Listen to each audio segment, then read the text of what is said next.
নয়, আল্লাহর ইবাদত মানে শুধু যাকাত নয়, আল্লাহর ইবাদত মানে শুধু দারুস সালাম মাদ্রাসায় এসে বড় বড় দান সাদাকা নয়। পাঁচ গ্রামের মানুষ এখন আল্লাহর ইবাদতের অর্থ বুঝতে পারেনি। হাজারো যুবককে দেখলাম ট্রাক্টরের নিচে কাপড় ঝুলে আছে। আমি যখন গাড়িটা সাইড করে যখন আসলাম, যখন আমাকে রিসিভ করা হলো, আমি যখন স্টেজে আসতেছি, এমন শত শত যুবককে দেখলাম ট্রাক্টর নিচে কাপড় ঝুলিয়ে আছে। এই যুবক সালাতকে শুধু ইবাদত মনে করেছে। সালাত তো পড়েই না, সালাত পড়লে ওরা ট্রাক্টরের নিচে কাপড় থাকতো না। ও মনে করে ইবাদত মানে শুধু মনে হয় জুমার দিনে একদিন সালাত আদায় করতে যাওয়া। এমন আজরাইল আছে কিনা নাই? দেখবেন জুমার দিনে সালাত আদায় করে, ঈদের দিনে সালাত আদায় করে।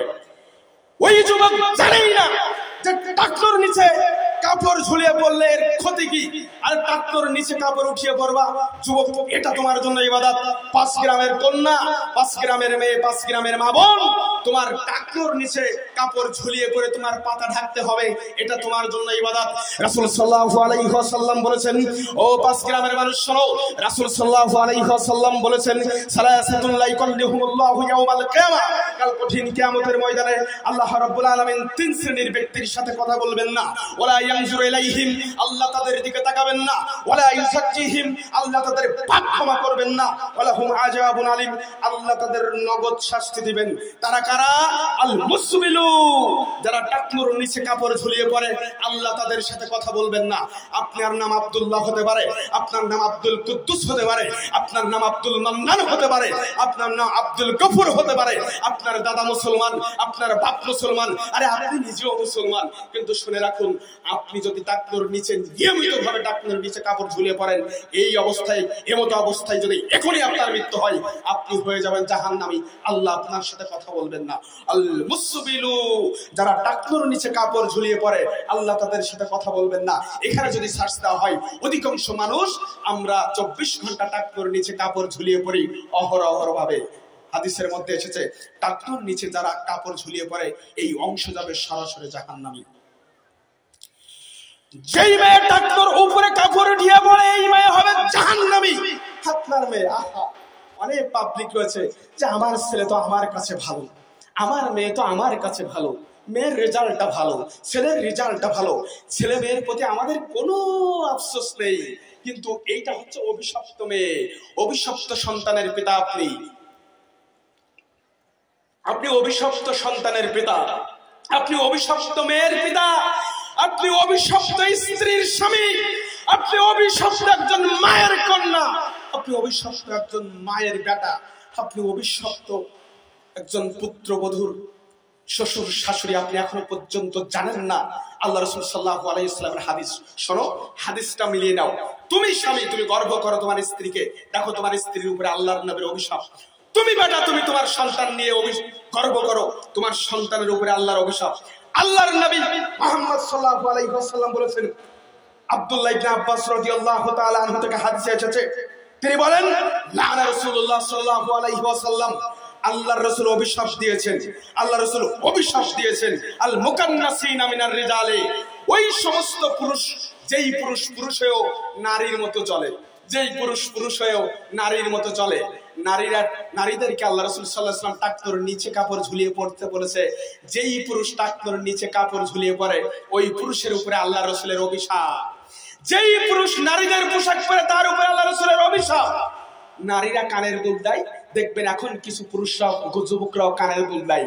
নারীরা ঝিলিমিলি পোশাক পরিধান করে, পুরুষরাও ঝিলিমিলি পোশাক পরিধান করে। নারীরা এখন মাথায় ব্যান্ড দেয়, এখন কিছু পুরুষ যুবক দেখবেন মাথায় তারা ব্যান্ড দেয়। নারীরা যেটা পছন্দ করে, পুরুষও সেটা পছন্দ করে। আল্লাহর নবী মুহাম্মদ সাল্লাল্লাহু আলাইহি ওয়াসাল্লাম বলেছেন, আল মুকান্নাসিনা মিনার রিজালে, ওই পুরুষের প্রতি অভিশাপ, ওই পুরুষের প্রতি অভিশাপ যেই পুরুষ পুরুষও নারীর মতো চলে, নারীর ভঙ্গিমা অনুসরণ করে। নারী যেটা পছন্দ করে তারও সেটা পছন্দ, নারী যেই পোশাক পরে তারও সেটা পছন্দ। এই পুরুষের উপরে আল্লাহর নবীর অভিশাপ। ওয়াল মুতারাজ্জিলাতি মিনান নিসা, তুমি তোমার স্ত্রীকে নিয়ে গর্ব করো, তাই না? আহা, তুমি তোমার কন্যাকে নিয়ে গর্ব করো।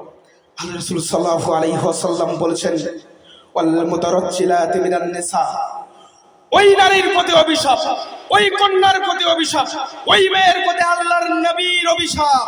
কে? যে মেয়ে হয়েও পুরুষের মতো চলে। পুরুষ জিন্সের প্যান্ট পরে, দেখবেন মেয়েরাও জিন্সের প্যান্ট পরে। পুরুষ যেমন যেমন ভাবে চলে, পুরুষকে আল্লাহ রাসূল টাকনার উপরে কাপড় উঠিয়ে পড়তে বললো, ওই মেয়েটার ওটা ভালো লেগেছে, ওর নিচে পড়তে বললো, আর ও টাকনার উপরে কাপড় পরতেছে। পুরুষ যেটা করে নারী সেটা করে। পুরুষরা সাইকেল চালায়, নারীও সাইকেল চালায়। পুরুষ যেমন সংসারে খবরদারি করতে চায়, ওই নারীও তেমন খবরদারি করতে চায়। পুরুষ যেমন করে রাস্তাঘাটে চলে, ওই নারীও রাস্তাঘাটে চলে। পুরুষ যেমন জোরে চিৎকার দিয়ে কথা বলে, ওই নারীও তেমন চিৎকার দিয়ে কথা বলে। পুরুষ যেমন হুঙ্কার দিয়ে একজন আর একজনকে মারতে যায়, ওই নারীও হুঙ্কার দিয়ে রাস্তাঘাটে মারামারি করে। আল্লাহর নবীর ভাষায় ওই নারীর প্রতি অভিশাপ, ওই মেয়ের প্রতি অভিশাপ, ওই স্ত্রীর প্রতি অভিশাপ, ওই মায়ের প্রতি অভিশাপ। আপনার মা হচ্ছে অভিশপ্ত, আপনার মেয়ে হচ্ছে অভিশপ্ত, আপনার স্ত্রী হচ্ছে অভিশপ্ত। মিলিয়ে নিন। হাদিসকার, হাদিসকার নবী মুহাম্মদ, জোরে বলুন সাল্লাল্লাহু আলাইহি ওয়াসাল্লাম। উঠে যান, বক্তব্য শোনার দরকার নাই, উঠে যান। সুর নেই, সুর দিতে পারবো না, উঠে যান। অনেকে উঠতে মনে চলে, এখনই চলে যান। লজ্জা হওয়া উচিত আপনাদের, অধিকাংশ মানুষের লজ্জা হওয়া উচিত। আমার স্ত্রীর ভিতরে ইসলাম নেই, আমার ভিতরে ইসলাম নেই, আমার মেয়ের ভিতরে ইসলাম নেই, আমার ছেলের ভিতরে ইসলাম নেই, আমার বাবা মায়ের ভিতরে ইসলাম নেই। আর আমি এখানে এসেছি গজল শুনতে, আমি শান শুনতে এসেছি, পল্লীগীতি শুনতে এসেছি, ভাটিয়ালি শুনতে এসেছি। আশ্চর্য ব্যাপার, ভাটিয়ালি দিয়ে আপনি জান্নাত পাবেন, পল্লীগীতি দিয়ে আপনি জান্নাত পাবেন। যান বাড়ি থেকে জান্নাত কামাই করেন, রাগ করবেন না।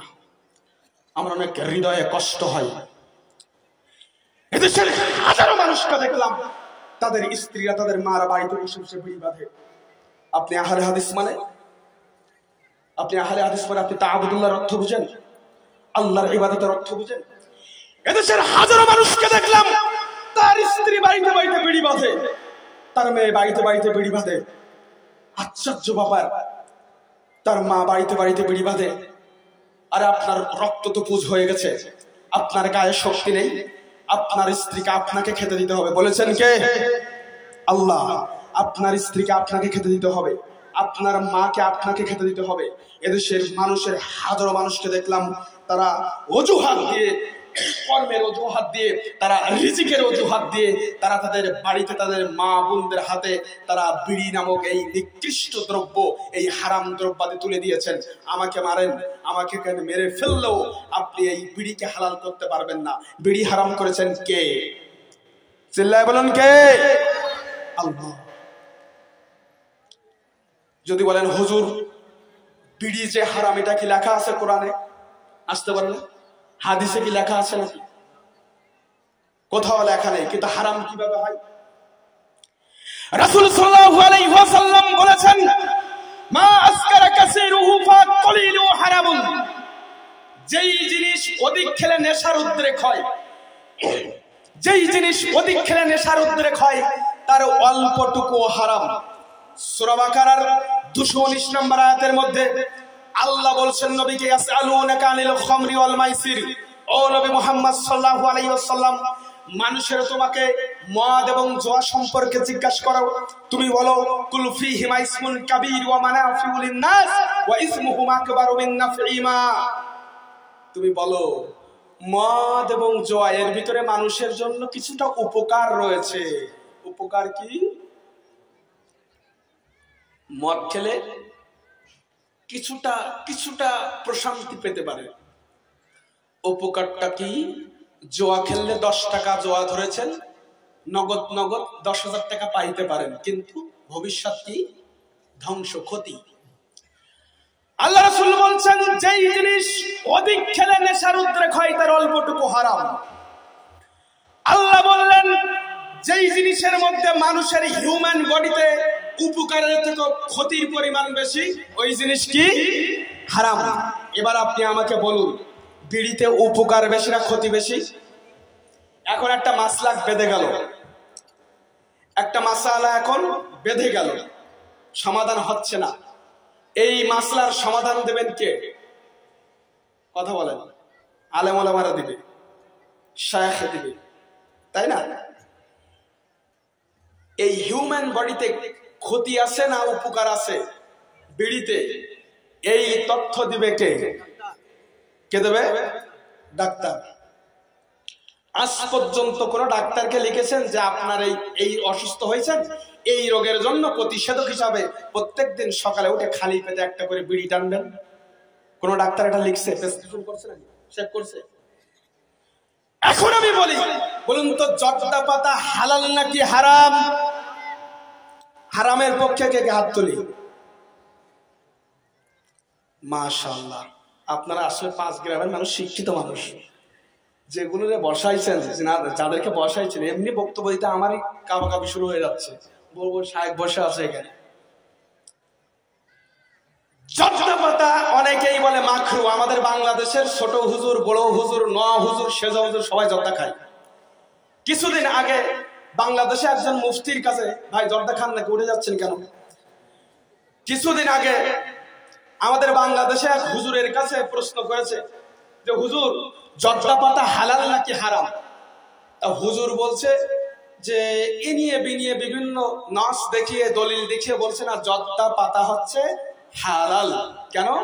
হুজুর যদি একটিবারের জন্য বলে যে জর্দা পাতা হারাম, তাহলে হুজুরের ইমামতি থাকবে না, হুজুরের চাকরি থাকবে না, হুজুরের চেয়ার থাকবে না। কেন? হুজুরের পিছনে নোয়া হুজুর, বড় হুজুর, ছোট হুজুর, সেজ হুজুর সবাই বসে বসে গরুর মতো, ছাগলের মতো জবলা চিল্লাচ্ছে জর্দা পাতা। হুজুর যদি বিরুদ্ধে বলে ইমামতি থাকবে না। এদেশের আহলে হাদিসরা চেয়ার ঠিকানার জন্য কখনো হালালকে হারাম আর হারামকে হালাল ফতোয়া দেয় না। এদেশের বুকে কোন আহলুল হাদিসের শায়েখ, কোন আহলুল হাদিসের বাচ্চারা কখনো কোনো হারামের সাথে আপোষ করে না। তার চেয়ার টিকিয়ে রাখার জন্য, তার চাকরি টিকিয়ে রাখার জন্য, তার ব্যবসা টিকিয়ে রাখার জন্য, তার ইমামতি টিকিয়ে রাখার জন্য কখনো হারামের সাথে আপোষ করে না। আপনি তাআবুদুল্লাহর অর্থ বুঝতে আসতেছেন। আমি যখন বিড়ির বিরুদ্ধে বক্তব্য দিলাম, আমাকে অন্তত 5 থেকে 600 মানুষ আমাকে গালি দিল। আমার ফেসবুকে এই ধুলিয়ানের এই বিষয়, বিড়ির বিষয়ে বক্তব্য দিয়েছিলাম। আমার চ্যানেলে আপনারা দেখবেন, আমার পেজে অন্তত 5-600 মানুষ আমাকে গালি দিয়েছে। তোর বাপ কি খেতে দিবে? তুই তাহলে একটা চাকরি দে। তুই কেন বিড়ির বিরুদ্ধে বলতেছিস? বিড়ি কি হারাম? কোরআনে কি লেখা আছে? হাদিসে কি লেখা আছে? তা মানুষ আমরা কি খাবো? প্রিয় ভাই আমার, আপনি রিজিকের দোহাই দিয়ে, আপনি অসচ্ছলতার দোহাই দিয়ে কখনো বিড়ি সিগারেট আপনি জর্দাকে কখনো হালাল করতে পারবেন না। এদেশের আহলুল হাদিসরা পবিত্র কোরআন এবং সহিহ সুন্নাহ থেকে স্পষ্ট ভাবে তারা ব্যাখ্যা দিয়েছে, তারা দলিল দিয়ে কথা বলেছে, ফতোয়া দিয়েছে। এই পৃথিবীতে যত নেশাদার দ্রব্য রয়েছে এর সবই হচ্ছে মদ। যেই জিনিস খেলে মানুষের নেশার উদ্রেক হয় এর সবই হচ্ছে মদ। যত আলা পাতা বলুন, জর্দা পাতা বলুন, বিড়ি সিগারেট বলুন, আপনি পান পাতা বলুন, আর আপনি পাতার বিড়ি বলুন, আরাকিস বিড়ি বলুন, সিগারেট বলুন, গাঁজা বলুন, মদ বলুন, ইয়াবা বলুন, ফেন্সিডিল বলুন, হিরোইন বলুন, এর কোন একটির সাথে যদি কোনো মুসলিম আপোষ করে 40 দিন পর্যন্ত ইবাদতের কল্যাণ থেকে বঞ্চিত থাকবে। কতদিন? আজকে আপনি বিড়ি খেয়েছেন, তো এখান থেকে 40 দিন পর্যন্ত আপনি আল্লাহর কাছে ক্ষমা চেয়েছেন, আজ থেকে বাদ দিবেন, 40 দিন পর থেকে আপনার ইবাদত কবুল হবে। 40 দিন আগ পর্যন্ত আপনার ইবাদতের কল্যাণ থেকে আপনি বঞ্চিত হয়ে যাবেন। হারাম মুসলিমের জন্য হারাম জিনিস দিয়ে পাকস্থলী পূর্ণ করে কখনো জান্নাত পাওয়া যাবে না।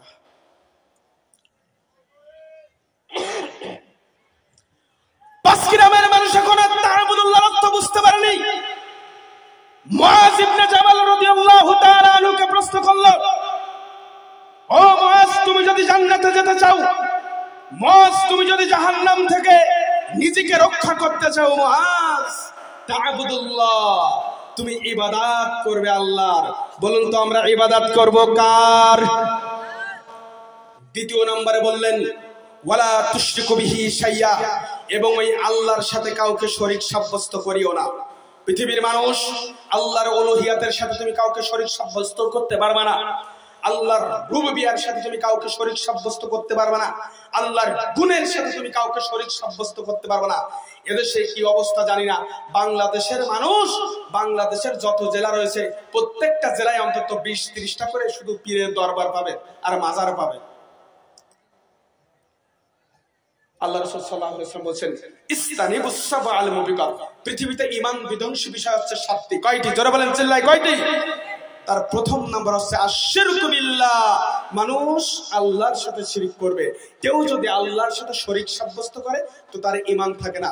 এদেশের বুকে হাজারো মানুষ আমরা আল্লাহর সাথে সরাসরি শিরিক করি। শোনো, শিরিক কাকে বলে? আকাশের দিকে তাকিয়ে কসম খাইলে শিরিক হয়, নিজের চোখ ছুঁয়ে কসম খাইলে শিরিক হয়, নিজের মাথা ছুঁয়ে কসম খাওয়া হচ্ছে শিরিক।